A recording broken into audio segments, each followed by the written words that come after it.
شروع اللہ کے نام سے جو بڑا مہربان اور نہایت رحم کرنے والا ہے۔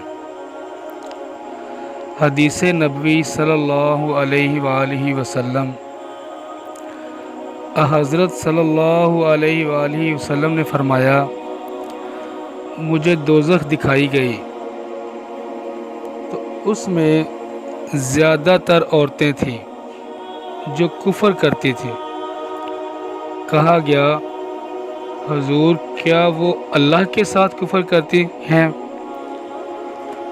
آپ صلی اللہ علیہ وآلہ وسلم نے فرمایا کہ خاوند کی ناشکری کرتی ہیں اور احسان کی ناشکری کرتی ہیں۔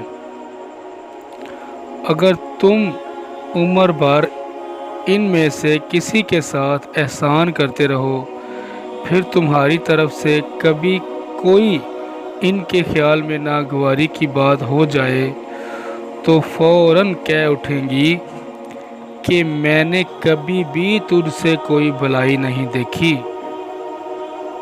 صحیح بخاری، حدیث نمبر 29۔